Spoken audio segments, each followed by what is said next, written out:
नमस्कार सभी विद्वान साथियों को। आज का हमारा टॉपिक रहेगा वायुदाब। बड़ा इंपॉर्टेंट और रोचक तथ्य है। बहुत सारी चीजें दैनिक जीवन में भी आपको इससे सीखने को मिलेंगी। तो यदि हम बात करें कि पिछले लेसन में हमने वायुमंडल को पढ़ा था, और जैसा कि आप जानते हैं कि वायु विभिन्न गैसों का भौतिक मिश्रण है, और जो वायु है इसके पास खुद का भार यानी कि वेट होता है, और इसके द्वारा हमारे धरातल पर जो दबाव डाला जाता है उसको ही हम वायुदाब कहते हैं। तो पृथ्वी के धरातल पर वायु के द्वारा पड़ने वाले दबाव को ही वायुदाब कहते हैं। पहली बात तो ये है। सबसे ज़्यादा कहाँ होगा? तो समुद्र तल पे होगा, और समुद्र तल से जैसे जैसे आप ऊपर की ओर बढ़ते जाओगे वायुदाब क्रम से कम होता जाएगा। वायुदाब को मापने की अगर इकाई जो हम मुख्यतः इस्तेमाल करेंगे वो वायुदाब को मापने की इकाई जो है आपकी मिलीबार होगी। हालांकि दाब को मापने की एक और इकाई जो आप पास्कल कह सकते हैं, लेकिन आप ज्योग्राफी में मुख्यतः मिलीबार का इस्तेमाल करेंगे। अब जो वायुदाब है इसको जिस यंत्र यानी कि उपकरण से जो मापते हैं वो कई बार एग्जाम में आता है। या आपसे पूछेगा कि बैरोमीटर के द्वारा किसको मापा जाता है, तो वायुदाब को मापा जाता है। या वायुदाब को किस यंत्र के द्वारा मापा जाता है, तो बैरोमीटर के द्वारा। अगर यहां मैं यंत्रों की बात करूं तो थर्मामीटर के द्वारा तो ताप को मापते हो आप, और हाइग्रोमीटर के द्वारा आर्द्रता को मापते हैं। बैरोमीटर से वायुदाब को, थर्मामीटर से ताप को, और हाइग्रोमीटर से आर्द्रता को मापा जाता है। तो यहां तक आपको याद करना है कि वायु के द्वारा धरातल पर जो दबाव डाला जाता है वो ही वायुदाब कहलाता है। वायुदाब सबसे ज़्यादा समुद्र तल पे होता है, ऊंचाई की ओर जाने पर ये कम होता है। मुख्यतः हम इसे मिलीबार में मापते हैं, और जिस यंत्र के द्वारा इसको मापा जाता है उसे बैरोमीटर कहते हैं। यदि हम आगे बात करें तो समुद्र तल पे औसत वायुदाब कितना होता है, ये कभी कभी आपसे पूछा जा सकता है। तो 1013.25 मिलीबार होता है।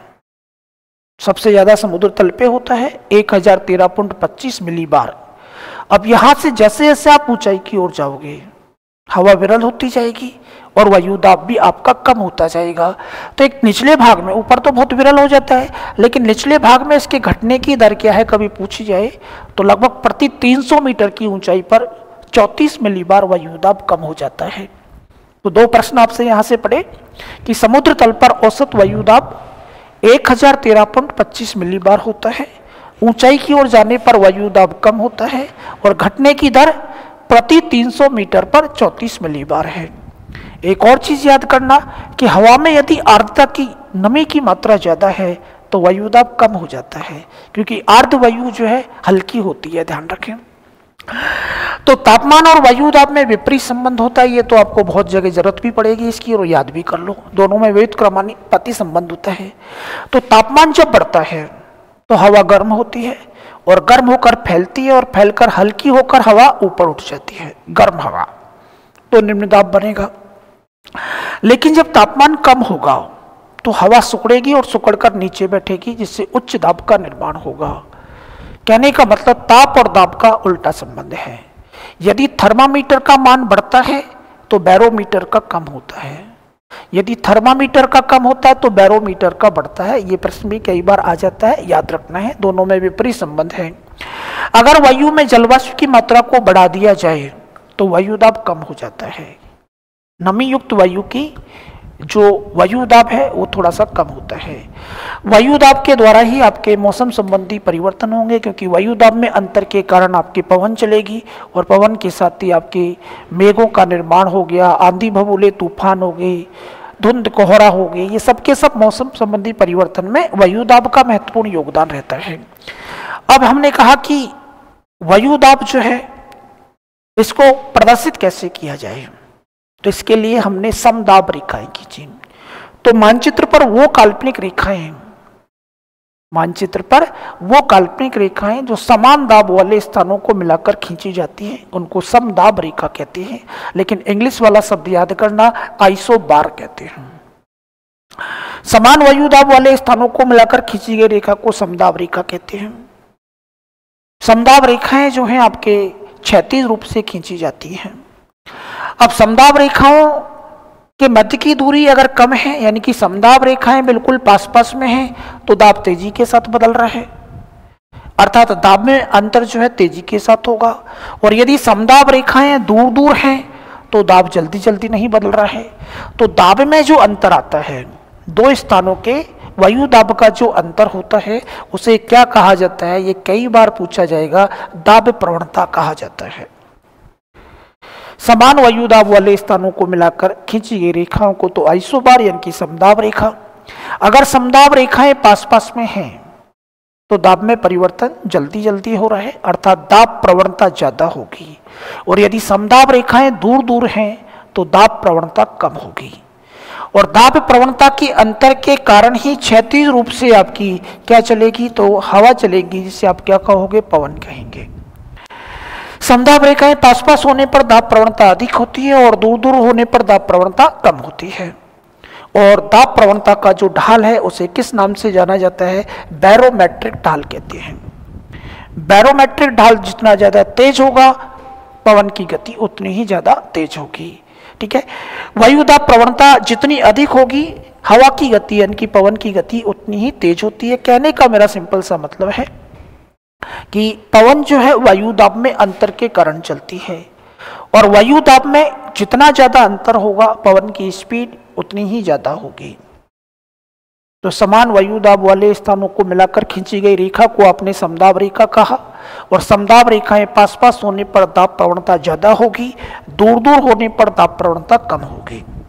कुछ चीजें हैं जो डायरेक्ट आपसे कई बार लॉजिक रूप से पूछ ली जाती हैं कि यदि बैरोमीटर का पठन, बैरोमीटर के द्वारा वायु दाब को माप रहे हो, तो बैरोमीटर का मान यदि तेजी के साथ गिर जाए, यानी कि तेजी के साथ निम्न दाब का निर्माण हो जाए, तो बैरोमीटर के मान का तेजी के साथ गिरना आंधी, भभूड़े, तूफान का सूचक होता है। तो बैरोमीटर का मान यदि अचानक कम हो गया, इसका मतलब निम्न दाब का क्षेत्र बन गया, और निम्न दाब का क्षेत्र बनते ही वहां पे तूफान या आंधी आ सकती है। लेकिन यदि मौसम का संकेत देगा और बैरोमीटर के पठन पहले गिर जाए और पुनः धीरे धीरे बढ़ना शुरू कर जाए, तो सोच लेना कि क्या आने वाली है, वर्षा आने वाली है। बैरोमीटर के पठन का लगातार अगर बढ़ रहा है, लगातार बढ़ने का मतलब मान बढ़ रहा है बैरोमीटर का, तो दाब कैसा हो जाएगा, उच्च दाब हो जाएगा। और उच्च दाब की स्थिति जो है वो किस प्रकार की होगी, प्रति चक्रवातीय स्थिति होगी। इसमें केंद्र में अधिक दाब होगा और बाहर की ओर कम दाब होगा, अर्थात हवाएं केंद्र से बाहर की ओर जाएंगी। तो उच्च दाब की स्थिति जो है प्रति चक्रवात की स्थिति कहलाती है। अब हमारे वायु दाब के वितरण को अगर हम संपूर्ण पृथ्वी पर देखते हैं, तो कुछ प्रेशर बेल्ट यानी कि वायु दाब की पेटियों के रूप में ये पाया जाता है। और हमारी पृथ्वी पर वायु दाब की टोटल 7 पेटियां पाई जाती हैं।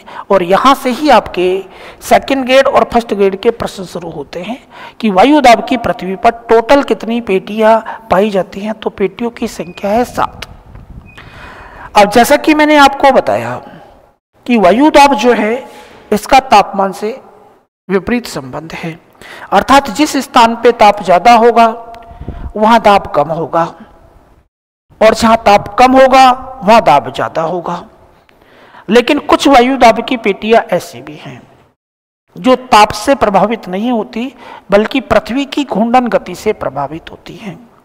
तो टोटल 7 वायु दाब की पेटी, और इन वायु दाब की पेटियों को उत्पत्ति के आधार पर हम 2 पार्टों में बांटेंगे। एक तो वो दाब की पेटी जो कि ताप से प्रभावित होती हैं, उन्हें तो ताप जनित वायु दाब की पेटी कहेंगे। और ताप जनित वायु दाब की पेटी में आप जानते हैं कि विषुवत रेखा है, यहाँ हमेशा विषुवत रेखा की बात करूं तो हमेशा यहाँ पर उच्च ताप पाया जाता है। साल भर सूर्य की किरणें लंबवत चमकती हैं, हमेशा उच्च ताप के कारण हवा गर्म होकर ऊपर उठ जाती है। और इस क्षेत्र में हमेशा आपको लो प्रेशर यानी कि निम्न दाब क्षेत्र का निर्माण होगा ताप के कारण। आपसे पूछे कि विषुवत रेखीय पेटी में निम्न दाब क्यों पाया जाता है, क्योंकि यहाँ पर वर्ष भर उच्च ताप होता है। और यदि हम बात करें उत्तरी ध्रुव की और दक्षिणी ध्रुव की, तो पूरे साल ताप कम होता है। ताप कम होने के कारण यहाँ पर हमेशा कैसा दाब निर्मित होगा, तो उच्च दाब निर्मित होगा। अब यदि हमारी पृथ्वी अपनी जगह पे स्थिर होती और घूर्णन नहीं करती तो मुख्यतः वायु दाब की ये तीन स्थितियां मिलती। विषुवत रेखा पर निम्न वायु दाब और दोनों ध्रुवों पर उच्च वायु दाब पाया जाता। और ये तीन वायु दाब की पेटियों का निर्माण का कारण क्या है? तो ताप है। यहाँ उच्च ताप के कारण निम्न दाब है और यहाँ निम्न ताप के कारण उच्च दाब है। तो तीन पेटियों का निर्माण तो आपकी ताप के कारण हुआ है, विषुवतीय निम्न दाब की पेटी और दोनों ध्रुवीय उच्च दाब की पेटी। लेकिन पृथ्वी के घूर्णन के कारण, पृथ्वी की गति के कारण इन दोनों के बीच दोनों ही गोलार्धों में दो दो पेटियों का और विकास होगा। दो पेटी उत्तरी गोलार्ध में विकसित होंगी और दो पेटी दक्षिणी गोलार्ध में विकसित होंगी। यानी कि टोटल ये पेटियों की संख्या जो हो जाएगी वो 4 हो जाएगी। तो 4 पेटियों का निर्माण ताप के कारण नहीं होता बल्कि पृथ्वी की गति के कारण होता है। तो यहां आपको बड़े स्पष्ट रूप से याद रखना है कि जो पेटी आपकी 0 डिग्री अक्षांश के आसपास पाई गई है वो तापजनित है, जो पेटी आपकी 90 डिग्री के आसपास पाई जाती है वो तापजनित है। ये अधिक ताप के कारण बनी, ये कम ताप के कारण बनी। लेकिन दोनों ही गोलार्धों में दो दो पेटी और बनेंगी, तो दोनों ही गोलार्धों में 30 डिग्री के आसपास, वैसे तो ज्यादातर साल के ज्यादातर महीने में उच्च ताप रहता है,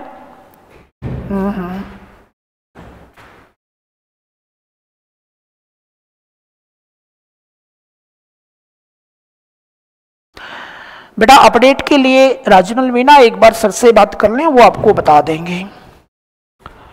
अशोक सर जो हैं उनसे आप मैसेज करके बता देंगे वो आपको कि ऐप पर कौन कौन सी क्लासें और लाइव चल रही हैं। ये वर्ल्ड ज्योग्राफी की क्लास जो कि सेकंड ग्रेड का फर्स्ट पेपर का सिलेबस है, साथ ही साथ रीट और स्कूल लेक्चर आपकी जो ज्योग्राफी का पार्ट है वो आपको पढ़ाया जा रहा है। बाकी क्लासों के बारे में आप अशोक सर से बात कर सकते हैं। राजमल जी आओ जी आगे। तो दोनों गोलार्धों में 30 डिग्री उत्तरी अक्षांश और 30 डिग्री दक्षिणी अक्षांश के पास। अगर देखो जनरल स्थिति की बात करूं तो यहाँ 1-2 महीने को छोड़कर ताप ज्यादा पाया जाता है, तो सामान्यतः तो यहाँ निम्न दाब होना चाहिए था। लेकिन पृथ्वी की घूर्णन गति के कारण दोनों ही गोलार्धों में उपोष्ण कटिबंधीय उच्च वायु दाब की पेटी, एक 30 डिग्री उत्तरी अक्षांश के पास और एक 30 डिग्री दक्षिणी अक्षांश के पास। इसी प्रकार दोनों ही गोलार्धों में 60 डिग्री के आसपास नॉर्थ में भी और साउथ में भी दो पेटी और बनेंगी जिन्हें निम्न वायु दाब की पेटियां कहेंगे। कहने का मतलब हमारी पृथ्वी पर टोटल प्रेशर बेल्ट वायु दाब की पेटियां जो बनी वो टोटल बनी 7। 7 में से 3 का निर्माण तो ताप के कारण हुआ है और 4 का निर्माण गति के कारण हुआ है। ताप के कारण 0 डिग्री और 90 डिग्री वाली बनी है और गति के कारण 30 डिग्री और 60 डिग्री वाली बनी है। सिंपल सी भाषा में ये याद करें। अब थोड़ा सा आप इन सभी दाब की पेटियों की पहले तो स्थिति देखें कि ग्लोब पर इन वायु दाब की पेटियों की स्थिति क्या है। तो यदि मैं आपसे बात करूं कि हमारी जो पृथ्वी है उस पर आप सब जानते हैं कि विषुवत रेखा के आसपास ये जो आपकी 0 डिग्री अक्षांश रेखा है जिसे आपने विषुवत रेखा कहा, इस विषुवत रेखा की अगर मैं आपको दोनों साइड 5 डिग्री उत्तर में और 5 डिग्री दक्षिण में ले जाता हूं, 5 डिग्री उत्तर में और 5 डिग्री दक्षिण में, तो यहां स्थिति क्या है कि पूरे साल सूर्य की किरणें लंबवत पड़ती हैं। तो दोपहर तक धरातल गर्म होता है और दोपहर के बाद संवहन धाराओं के रूप में हवा ऊपर उठ जाती है और हवा के ऊपर उठने के कारण यहाँ पर निम्न वायु दाब की पेटी अर्थात मैं कहूँ तो लो प्रेशर की पेटी LP का विकास होता है। निम्न वायु दाब की पेटी क्या कहेंगे इसे हम? विषुवतीय निम्न वायु दाब की पेटी। क्यों बनी? अधिक ताप के कारण हवा गर्म होकर ऊपर उठ गई। तो पहली पेटी का विकास तो आपके विषुवत रेखा के आसपास दोनों गोलार्धों में 5 डिग्री तक फैला हुआ है। अब चूंकि यहाँ की हवा गर्म होकर ऊपर उठ जाती है और हवा के गर्म होकर ऊपर उठने के अलावा यहाँ क्षैतिज रूप से पवन नहीं चलती है, इसीलिए हम इसे शांत पेटी भी कहते हैं। शांत पेटी भी कहते हैं और इसी को अगर इंग्लिश में आ जाए तो डोल ड्रम भी कहते हैं। तो विषुवत रेखीय पेटी को ही शांत पेटी और डोल ड्रम भी कहा जाता है। निम्न दाब की पेटी है, दोपहर तक हवा गर्म होकर संवेद धाराओं के रूप में ऊपर उठ जाएगी और दोपहर बाद प्रतिदिन 2 बजे बाद प्रतिदिन यहाँ क्या शुरू हो जाएगी, वर्षा प्रारंभ हो जाएगी। आपसे पूछेगा कि हमारी पृथ्वी पर संवहनीय प्रकार की वर्षा कहाँ होती है, तो विषुवत रेखीय पेटी में होती है। और कोपेन के अनुसार जिन क्षेत्रों में पूरे साल वर्षा होती है, तो देखो तापमान की दृष्टि से ये कैसा है, तो उष्णकटिबंधीय है, और वर्षा पूरे साल होती है तो स्मॉल एफ है। तो इस विषुवत रेखीय पेटी की जलवायु का अगर संकेत कोपेन के अनुसार पूछा जाए आपसे, तो यहाँ AF प्रकार की जलवायु पाई जाती है। क्या विशेषता है इसकी? पहली विशेषता कि अधिक ताप के कारण हवा गर्म होकर ऊपर उठी और यहाँ पे निम्न दाब की पेटी का निर्माण हुआ। निम्न दाब क्योंकि हवा यहाँ पे क्या होती है कि जैसे ही विषुवत रेखा के आसपास हवा आने की कोशिश करेगी तो आपस में टकराने से पहले ही हवा गर्म होकर ऊपर उठ जाएगी। तो 5 डिग्री उत्तरी और दक्षिणी अक्षांश के बीच का ये जो क्षेत्र है, इसमें क्षैतिज रूप से हवा नहीं चलेगी। इस कारण हमने इसको शांत पेटी या डोलड्रम कहा। प्रतिदिन वर्षा होती है, वर्षा का प्रकार पूछे तो संवहनीय वर्षा। कोपेन के अनुसार जलवायु संकेत AF प्रकार का होगा। अब बताओ, प्रतिदिन वर्षा होती है, तापमान भी अच्छा खासा है, तो पेड़ पौधे जीव जंतु कीड़े मकोड़े ज्यादा मिलेंगे या कम मिलेंगे? तो आप सब कहोगे कि सर बहुत ज्यादा मिलेंगे। तो फिर प्रश्न आएगा कि पृथ्वी पर सर्वाधिक बायोडाइवर्सिटी अर्थात जैव विविधता कहाँ पाई जाती है? तो विषुवत रेखीय पेटी में पाई जाती है। विषुवत रेखीय पेटी में दक्षिणी अमेरिका में जाओगे तो अमेजन बेसिन, अफ्रीका में जाओगे तो कांगो बेसिन, और एशिया में इंडोनेशिया के द्वीप समूह जो हैं सर्वाधिक जैव विविधता के लिए जाने जाते हैं। कथन के रूप में पूछा जा सकता है कि जैव विविधता विषुवत रेखा से ध्रुवों की ओर जाने पर क्रमशः कम होती जाती है। बोलो क्लियर है? पहली वायु दाब की पेटी निम्न दाब की पेटी क्यों बनी वो आपको याद है। इसके बाद हम गए दोनों गोलार्धों में, और दोनों गोलार्धों में ही अगर मैं आपको लेकर चले जाऊं 30 से 35 डिग्री अक्षांशों के बीच, दोनों ही गोलार्धों में अगर हम चले जाएं 30 से 35 डिग्री अक्षांशों के बीच, तो वैसे तो ये क्षेत्र पूरे साल गर्म रहने वाला है, उपोष्ण कटिबंधीय से कह सकते हैं आप 30 से 35। 1-2 महीने का शीतकाल को छोड़ के ज्यादातर आपकी गर्मी पड़ती है। आपके आसपास राजस्थान के आसपास का क्षेत्र इसमें शामिल करोगे आप।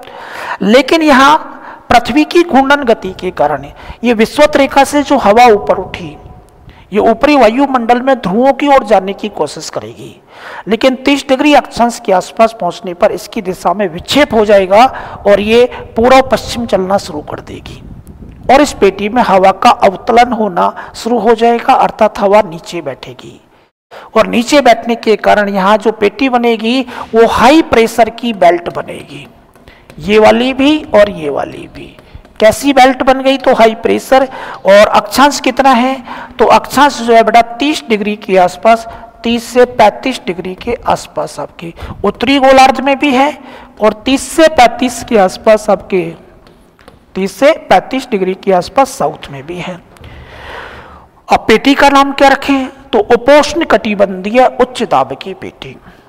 पहला क्वेश्चन आएगा कि इस दाब की पेटी का निर्माण क्यों हुआ? तो बेटा ये ताप के कारण नहीं बनी बल्कि गति के कारण बनी है, तो इसे गति जनित वायु दाब की पेटी कहेंगे। अब प्राचीन काल में जब हाथ से लकड़ी के पालों के द्वारा जो जहाज चलाए जाते थे, इस तरीके से जैसे नाव को चलाते हैं, उन पाल युक्त जहाजों में अरब के जो घोड़े होते थे वो बड़े फेमस होते थे। उन घोड़ों को जहाज में लादकर दूसरे देशों में व्यापार के लिए ले जाया जाता था। अब घोड़ों से लदा हुआ जहाज कई बार क्या है कि 30 से 35 डिग्री अक्षांश के बीच फंस जाता था, और अधिक वायु दाब के कारण जहाज आगे नहीं बढ़ पाता था, डूबने लगता था। तो अब बेचारे क्या करें? या तो खुद मरे या जहाज के वजन को कम करें। तो खुद की जान बचाने के लिए व्यापारी कुछ घोड़ों को समुद्र में फेंक देते थे। इस कारण ये 30 से 35 डिग्री अक्षांश वाली पेटी को हमने अश्व अक्षांश भी कहते हैं। वेरी इंपॉर्टेंट प्रश्न बहुत बार एग्जाम में आता है कि घोड़े वाला अक्षांश हॉर्स अक्षांश के नाम से किसे जाना जाता है? तो उपोष्ण कटिबंधीय उच्च वायु दाब की पेटी को जाना जाता है। मेरे हिसाब से सबके समझ में आया होगा कि ये गतिजनित वायु दाब की पेटी है, 30 से 35 डिग्री अक्षांशों में पाई जाती है। कुछ घोड़ों को समुद्र में फेंकने के कारण हमने इसे घोड़े वाला अक्षांश भी कह दिया। अब दोनों ही गोलार्धों में फिर चले हम, और दोनों गोलार्धों में यदि मैं आपको लेके चले जाऊं 60 से 65 डिग्री अक्षांश के आसपास, तो 60 से 65 डिग्री अक्षांश के आसपास जो है तापमान तो कम हो गया, तो दाब ज्यादा मिलना चाहिए। लेकिन पृथ्वी की गति के कारण इस क्षेत्र में आपको फिर एक बार और लो प्रेशर मिलेगा, एलपी, लो प्रेशर की पेटी मिलेगी। क्या कहेंगे इसे? उपध्रुवीय निम्न वायु दाब की पेटी। उपध्रुवीय निम्न वायु दाब की पेटी का विकास कहाँ होता है? तो दोनों गोलार्धों में यदि मैं आपको लेके चले जाऊं, दोनों गोलार्धों में 60 से 65 डिग्री अक्षांशों के आसपास, नॉर्थ में भी और साउथ में भी 60 से 65 डिग्री अक्षांशों के आसपास आप जाओगे तो आपको उपध्रुवीय निम्न वायु दाब की पेटी मिलेगी। और फिर आप जानते हैं कि यदि हम दोनों ध्रुवों पर पहुंच जाएं तो दोनों ध्रुवों पर वर्ष भर तापमान के कम होने के कारण, तापमान पूरे साल कम है, तो यहां पर आपको फिर एक बार अधिक दाब की यानी कि HP प्रकार की हाई प्रेशर बेल्ट मिलेगी। तो ये टोटल आपके ग्लोब पर आपके टोटल 7 वायु दाब की पेटियां मिलती हैं। कभी कभी आप कंफ्यूज हो सकते हैं कि किस पेटी में पता नहीं दाब कम होगा, किस में ज्यादा होगा। तो आपको एक ही तरीका याद रखना है। तरीका ये याद रखना है कि इतना तो सब जानते हैं आप लोग कि भाई विषुवत रेखा पर आपके तापमान ज्यादा होने के कारण हमेशा लो प्रेशर रहता है। ताप और दाब में विपरीत संबंध है, तो विषुवत रेखा पर हमेशा चूंकि उच्च ताप पाया जाता है तो दाब निम्न होता है। तो विषुवत रेखा से बेटा आप चाहे उत्तरी गोलार्ध में चलो, चाहे आप दक्षिणी गोलार्ध में चलो, पेटियां 1 बाई 1 चेंज होंगी।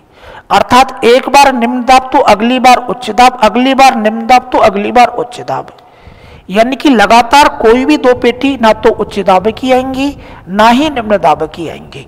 बस ऐसे याद कर ले, एक याद कर ले कि विषुवत रेखा पे निम्न दाब होता है।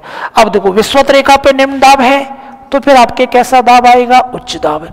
अब इस उच्च दाब के बाद क्या आएगा? निम्न दाब, और फिर निम्न दाब के बाद क्या आएगा? उच्च दाब आएगा। ऐसे ही आप दक्षिणी गोलार्ध में आ जाओ, विषुवत रेखा पे निम्न दाब है तो ये उच्च दाब हो गया, फिर उसके बाद निम्न दाब, तो फिर उसके बाद उच्च दाब। कहने का मतलब 7 पेटियों में आपको क्लियर याद रखना है, विषुवत रेखा से चलकर 1 बाई 1 चेंज करते चले जाना है। और आपको पता है कि वायु दाब में अंतर के कारण हमेशा हाई प्रेशर से लो प्रेशर की ओर क्षैतिज रूप से हवा चलेगी, जिसको आप पवन कहेंगे। तो सिंपल सी बात है, अगले टॉपिक में पढ़ेंगे।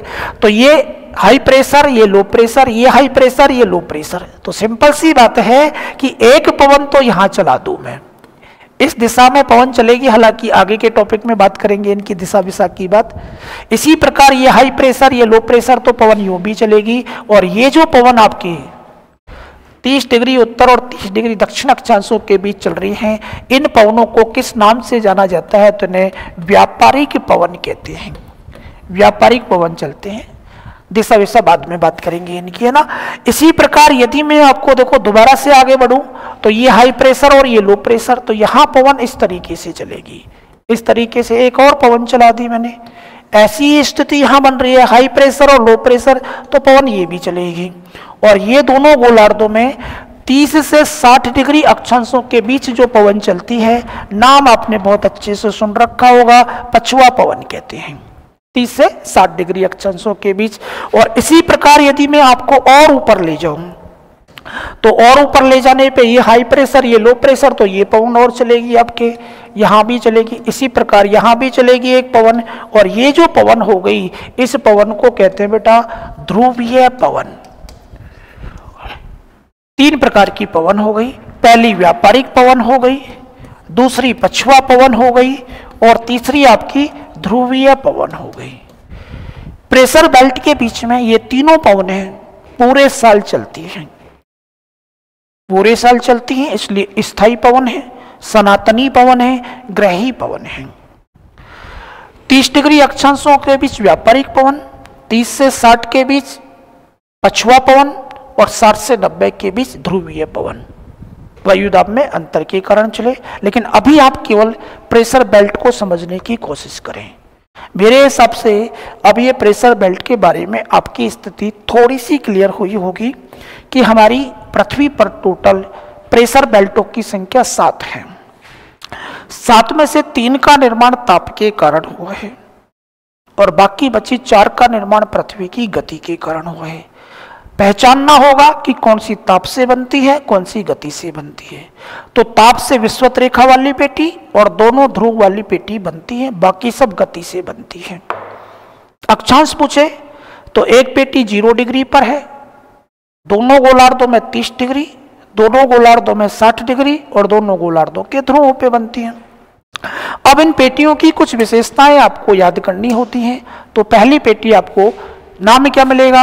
विषुवतीय निम्न वायुदाब की पेटी। निम्न दाब क्यों है आप समझ ही गए होंगे कि पूरे साल ताप ज्यादा रहता है, इसके कारण निम्न दाब है। विस्तार पूछे कि कहाँ है, तो 5 डिग्री उत्तरी अक्षांश से 5 डिग्री दक्षिणी अक्षांश के बीच पाई जाती है। निर्माण क्यों हुआ, तो निर्माण का कारण क्या है? ताप जनित है, ताप के कारण ये पेटी का निर्माण हुआ। फिर आगे मैं आपको बता ही चुका हूं कि इस पेटी के बारे में हम बात करें तो विषुवत रेखा पर पूरे वर्ष सूर्य की किरणें लंबवत पड़ती हैं, हवा गर्म होकर ऊपर उठ जाती है और निम्न दाब की पेटी का निर्माण होता है। अब इस निम्न दाब की पेटी में मैंने कहा कि व्यापारिक पवनें पास आए बिना ही ऊपर उठ जाएंगी, तो बीच का क्षेत्र बिल्कुल शांत रहता है। तो वायुमंडलीय दशाओं के शांत होने के कारण हमने इसको शांत पेटी भी कहा और इसी को हम डोलड्रम पेटी भी कहते हैं। हवा गर्म होकर संवेद धाराओं के रूप में ऊपर उठ गई। तो यहाँ जो वर्षा का प्रकार अगर पूछा जाए तो कौन सी होती है? संवहनीय वर्षा होती है, प्रतिदिन होती है। आओ जी आगे। दोनों गोलार्धों में उपोष्ण उच्च वायुदाब की पेटी कटिबंध से व्यापारिक जो आपकी पवनें चलती हैं, मैं 30 डिग्री से लेकर मैं 30 डिग्री और ये 30 डिग्री दोनों से ये पवनें चली आपकी, जैसा कि हमने चित्र में बताया अभी, ये वाले चित्र में कि एक पवन इधर से आ रही है और एक पवन इधर से आ रही है। ये दोनों पवनें, मैंने कहा कि ये दोनों पवनें विषुवत रेखा की ओर आती हैं, लेकिन आपस में टकराती नहीं है। विषुवत रेखा पर पहुंचने से पहले ये गर्म होकर ऊपर उठ जाती हैं। तो इनके बीच में जो शांत क्षेत्र बचा, ये वाला जो शांत क्षेत्र बचा, इनके बीच में ये वाला जो शांत क्षेत्र बच जाता है, इसे कहा जाता है ITCZ। वेरी इंपॉर्टेंट, भारतीय मानसून को प्रभावित करता है, तो थोड़ा सा याद रखना है। पूरा नाम क्या है? अंतरा उष्ण कटिबंधीय अभिसरण क्षेत्र, इंटरट्रॉपिकल कन्वर्जन जोन। कहाँ मिलता है? तो दोनों व्यापारिक पवनों के बीच मिलता है, ITCZ। तो ITCZ के बारे में भी कभी कभी प्रश्न आए तो विषुवत रेखीय पेटी में ये पाया जाता है। पूरा नाम क्या है? तो इंटरट्रॉपिकल कन्वर्जन जोन, शॉर्ट में आप इसको ITCZ कह सकते हैं। आओ जी आगे दूसरी पेटी की बात करते हैं, उपोष्ण कटिबंधीय उच्च दाब की पेटी। विस्तार कहाँ है? तो दोनों गोलार्धों में चले जाना 30 से 35 डिग्री अक्षांशों के बीच। अब 30 से 35 डिग्री अक्षांशों के बीच ताप तो ज्यादा रहता है, तो लॉजिक तो यह कहता है कि यह निम्न दाब होना चाहिए, लेकिन ताप की बजाय यहाँ गति प्रभावित करेगी। अर्थात इस पेटी का निर्माण किसके कारण हुआ है? पृथ्वी की गति के कारण हुआ है। फिर एक क्वेश्चन मैंने बताया कि इस पेटी में हवा का अवतलन, यानी कि हवा नीचे बैठ रही है। हवा के नीचे बैठने के कारण दशाएं कैसी हैं? प्रति चक्रवातीय दशाएं पाई जाती है, उच्च दाब पाया जाता है। और प्रति चक्रवातीय दशाएं पाई जाती है यानी कि वर्षा नहीं होती होगी। तो ये जो पेटी है इसमें विश्व के फेमस मरुस्थल पाए जाते हैं, चाहे आपका सहारा मरुस्थल हो, चाहे अमेरिका के मरुस्थल हो, चाहे आपके कालाहारी हो, चाहे सहारा मरुस्थल हो। इन सब मरुस्थलों का विकास जो है इस पेटी की प्रति चक्रवातीय दशाओं के बीच हुआ। महाद्वीपों के पश्चिमी भाग में इन हवाओं के अवतलन के कारण हमेशा क्या होता है? तो मरुस्थलों का विकास होता है। दाब ज्यादा था इसलिए कुछ घोड़े समुद्र में फेंके गए, इस कारण इसे हमने क्या कहा? तो अश्व अक्षांश, यानी कि घोड़े वाला अक्षांश भी कहा जाता है। किस पेटी को? जो 30 से 35 डिग्री के बीच पाई जाती है। इसके बाद हमारी अगली पेटी आई उपध्रुवीय लेकिन कैसा दाब है, निम्न दाब की पेटी। विस्तार कहाँ है, तो 60 से 65 डिग्री अक्षांशों के बीच है। अब इन भागों की बात करूं तो ताप तो कम है, तो ताप कम होने के कारण दाब ज्यादा होना चाहिए, अर्थात ये ताप से प्रभावित नहीं है। ये पेटी भी आपकी किससे प्रभावित है, गति से प्रभावित है।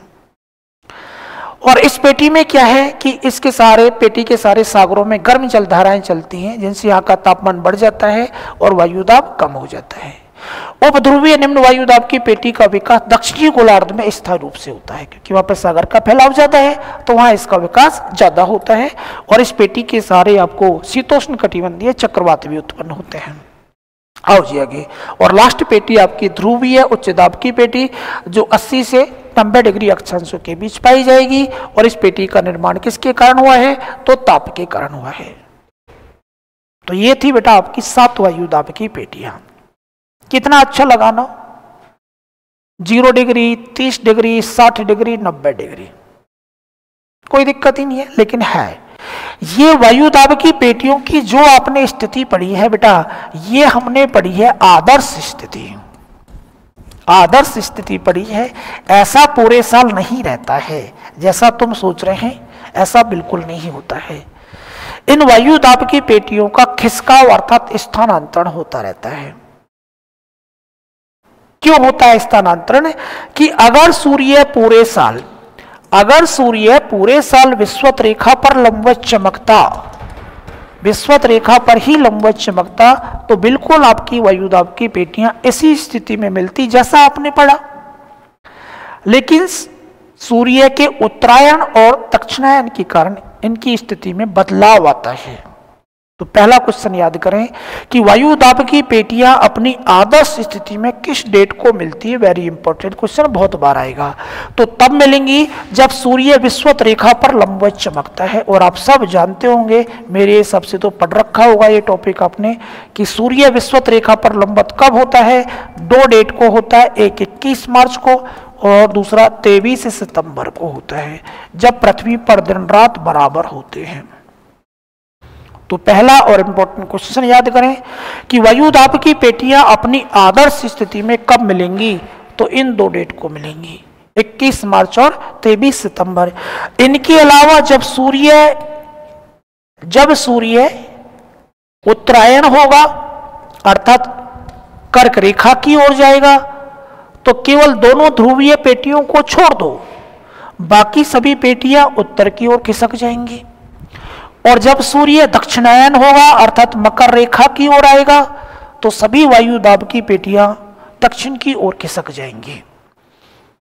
सूर्य के उत्तरायण होने पर उत्तर की ओर और दक्षिणायन होने पर दक्षिण की ओर खिसक जाती हैं। और एक इंपॉर्टेंट क्वेश्चन कि वायुदाब की पेटियों के स्थानांतरण के कारण एक जलवायु का विकास होता है, और वो जलवायु प्रदेश कौन सा है, भूमध्य सागरीय जलवायु प्रदेश। पूछेगा आपसे कि वायुदाब की पेटियों के खिसकने से कौन सी जलवायु का विकास होता है, तो भूमध्य सागरीय जलवायु का। भूमध्य सागरीय जलवायु की विशेषता है कि यहाँ ग्रीष्म काल जो होता है, ये ग्रीष्म काल जो होता है, ये ग्रीष्म काल होता है बेटा शुष्क होता है, अर्थात ग्रीष्म काल में वर्षा नहीं होती, और वर्षा पूरी जो होती है वो कौन से काल में होती है, शीत काल में होती है। और भूमध्य सागरीय जलवायु संपूर्ण संसार में खट्टे फलों के उत्पादन के लिए प्रसिद्ध है, इसीलिए भूमध्य सागरीय जलवायु प्रदेश को विश्व का फलोद्यान भी कहते हैं। यहां तक की बातें सबके एकदम समझ में आ गई होंगी, कोई चीज ऐसी नहीं है जो आपको नहीं आई हो। मैंने कहा कि सूर्य के उत्तरायण के समय ध्रुवीय पेटी को तो छोड़ देना, बाकी सब पेटियां उत्तर की ओर खिसक जाती हैं। और सूर्य के दक्षिणायन के समय सभी पेटियां जो हैं दक्षिण की ओर खिसक जाती हैं। तो भैया ये आदर्श स्थिति में कब मिलती हैं, एक तो 21 मार्च को मिलेंगी और एक 23 सितंबर को मिलेंगी। वायुदाब की पेटियों में खिसकाव के कारण कौन से जलवायु प्रदेश का निर्माण होता है, तो भूमध्य सागरीय जलवायु प्रदेश का निर्माण होता है। वर्षा शीतकाल में होती है, ग्रीष्म काल में नहीं होती है। और वर्षा शीतकाल में होने वाले इस जलवायु प्रदेश का संकेत भी अगर याद करना है ना, तो इसका संकेत है CS प्रकार की जलवायु यहाँ पाई जाती है, खट्टे फलों का उत्पादन होता है। ये बात आपको इसमें याद करनी है। छोटा सा टॉपिक था, लेकिन सेकंड ग्रेड, रीट और फर्स्ट ग्रेड तीनों में ही प्रश्न देके जाता है। और वायु दाब की पेटियां जब समझ में आएंगी तभी आपके पवन समझ में आएंगी, ध्यान रखना। तो आज के लिए इतना ही, सभी को राम राम।